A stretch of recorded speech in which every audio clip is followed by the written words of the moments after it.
Olá, seja bem-vindo ao nosso devocional de hoje. E nesse dia eu quero trazer uma reflexão para as nossas vidas que se encontra em Lucas 8, 40 ao 48. E nessa passagem está contando o encontro de duas pessoas com Jesus. Uma era Jairo, que estava com a filha doente, enferma, muito enferma, e a outra é uma mulher que já há 12 anos sofria com uma hemorragia.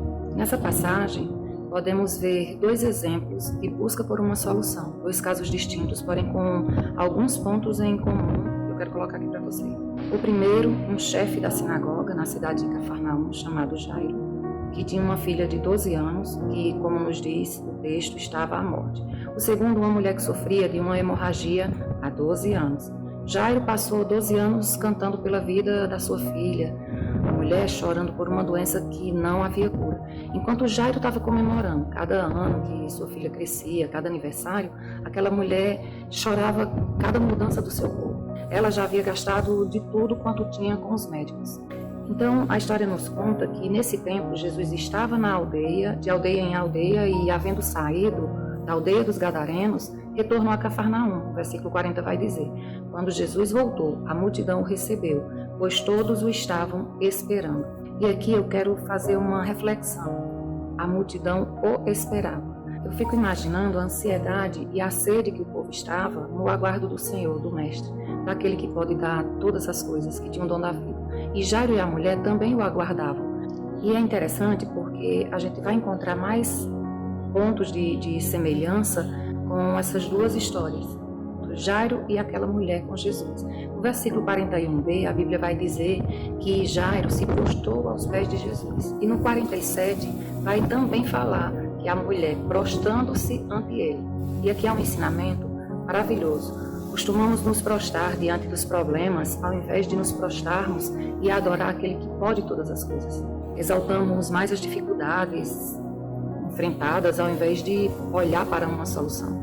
Claro que todos nós precisamos de um tempo para digerir a situação, para olhar e ver como nós podemos enfrentá-la. Até para tomarmos decisões, não podemos fugir da realidade nem torná-la menor do que é. Mas também não podemos dar proporções maiores do que são. Assim, o melhor a fazer é sempre nos prostrar diante daquele que tudo criou, que tem o poder na sua mão, que acalma a tempestade e que nos livra das angústias. Não esperamos por Jesus como a multidão, não nos prostramos diante dele como Jairo e a mulher muitas vezes na nossa vida. Antes caímos num abismo profundo do medo, da insegurança, da autopiedade, da autoinsuficiência, e depois que nos encontramos nesse lugar, o levantar torna-se cada vez mais difícil. Literalmente nos prostramos. Naquele dia havia uma multidão, havia obstáculos a serem vencidos, mas Jairo usou de coragem e fé e foi até Jesus. Ele não foi como chefe da sinagoga, porque Jesus não atentava para títulos, e ele sabia disso, mas ele foi como um homem, como o pai que desesperado buscava aquele que curava. Atravessou toda a multidão e se prostrou diante de Jesus. Ele poderia ter ficado em casa cuidando da filha, mas ele foi e se prostrou diante do dono da vida. Jairo não se prostrou diante da enfermidade nem da morte, antes foi buscar a Jesus. Ele também poderia pensar: não posso sair daqui. Se acontecer alguma coisa com a minha filha, mas a fé dele foi maior e ele foi ao encontro de Jesus. E nessa atitude de prostrar-se diante de Jesus, nós podemos ver duas ações subentendidas. Primeiro, a adoração.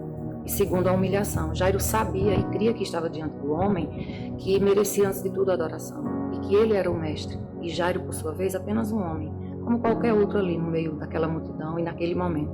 Já a mulher do fluxo de sangue venceu, além da multidão, o preconceito, a dor, o incômodo, a fraqueza, a insegurança, até mesmo o desânimo. Comprimida e apertada pela multidão, ela toca o mestre silenciosamente. E o Senhor, conhecedor de todas as coisas, pergunta: quem me tocou?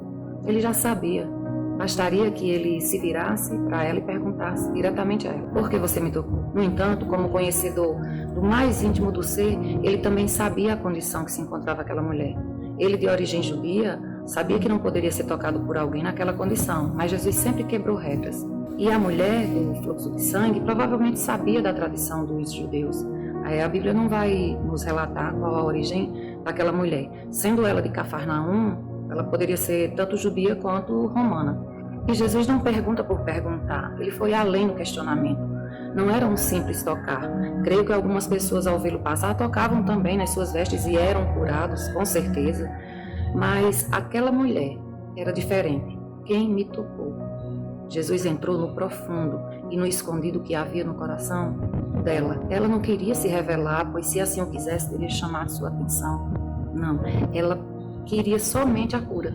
Mas Jesus não, ele queria que ela se mostrasse e se revelasse. E a Bíblia nos diz no versículo 47, então vendo a mulher, que não podia ocultar-se, aproximou-se, tremendo, e prostrando-se ante ele, se declarou. Quantas vezes Jesus espera de nós que nos declaremos a ele? Nossa gratidão, nossos pecados, nosso ser, nossas fraquezas, nossas vitórias, mas apenas nos escondemos diante dos problemas. Precisamos deixar o medo, a insegurança, o egoísmo, a dor. Precisamos dar um passo que muitas vezes é quase impossível conseguir. Assim como aquela mulher. Por vezes não temos força e coragem, nem vigor para dar esse passo. Porque ultrapassar as nossas dificuldades e fraquezas é sempre muito difícil. Todos os obstáculos que consideramos muito mais fortes do que nós, é quase que impossível em certos momentos. Mas não é o que a Bíblia fala. Somos mais do que vencedores em Cristo Jesus. Porque se pensarmos apenas que somos fracos, que não conseguimos reagir, só demonstrará ainda mais a nossa fraqueza. Só podemos começar a ser fortes se começarmos a moldar o nosso pensamento para que assim seja. Muros e muralhas são construídos com muito suor, muito esforço físico e mental, bloco a bloco, no prumo, para que não venha a cair. Assim nos moldamos na medida em que queremos e temos o poder de determinar o que quer que seja para a nossa vida. Devemos tomar sempre uma atitude de coragem. Erguer uma vida que está caída e desestruturada não é fácil, mas nos compete, assim como a mulher do fluxo de sangue, tomar uma atitude de vencedor, mudar o que pode ser mudado, varrer para fora tudo quanto possa pesar dentro do nosso ser. O primeiro passo é sempre nosso. Em todos os outros, o Senhor nos acompanhará. E Jesus responde para ela, vai em paz, filha, a tua fé te salvou. Agora era tempo de rir, de cantar, de festejar. Enquanto a mulher voltava para casa, comemorando, cantando a sua alegria, para a sua família, Jairo ansiava pela chegada de Jesus à sua casa. E quando eles chegaram em casa, a tua filha está morta. Não incomodes mais o mestre, disseram isso para Jairo. Mas Jairo tinha a certeza que se prostrou diante do Senhor da vida, do dono da vida. Ele foi na certeza de que os que buscavam não voltavam de mãos vazias. Creio que ele, ao ver a cura da mulher, que sofria há 12 anos, pensou consigo, ainda que esteja morta, minha filha viverá. E a filha de Jairo reviveu. E Jairo e a mulher do fluxo de sangue alcançaram a vitória, usando as armas que tinham, a coragem, a determinação, a humildade, a adoração e principalmente a fé em Cristo Jesus. Ambos estavam perdendo algo muito significativo, a vida. O que você tem perdido ao longo desses 12 anos, de 20 anos, de 30 anos? A esperança, os sonhos, a fé, o amor, pessoas? O que se está perdendo em meio a tanta desilusão? Faça como Jairo e aquela mulher. Tome uma atitude de conquistador. Primeiro, queira mudar e mude, aos pouquinhos, as pequenas coisas. Creia que você pode e há um Deus que tudo pode por você. Segundo, não se esconda atrás dos medos, das frustrações e desenganos. Use de prioridade com Cristo. Para esse encontro, o busque. Busque e dê prioridade para esse encontro diário com Cristo. Onde quer que o possa achar a todo custo e se prostre diante dele. Em humilhação, em adoração, seja resignado ao tempo de Deus. Não adianta contar tempo que falta para a bênção chegar. Isso só nos deixa muito mais ansiosos. Aproveite para varrer a casa e prepará-la para receber o Senhor, o dono da vida, e todas as bênçãos que somente Ele pode dar. E receber no final a sua vitória. Porque casa suja e bagunçada, desorganizada, onde você não consegue encontrar nada, não é o melhor lugar para receber ninguém nem nada. Nós precisamos fazer limpeza todos os dias daquilo que nos contamina. O medo, a insegurança, a falta de amor, de paciência, de tolerância, de domínio próprio, diante de todas essas circunstâncias que minam a nossa energia e que não permite que a gente tenha a sabedoria suficiente para ver que as conquistas estão chegando.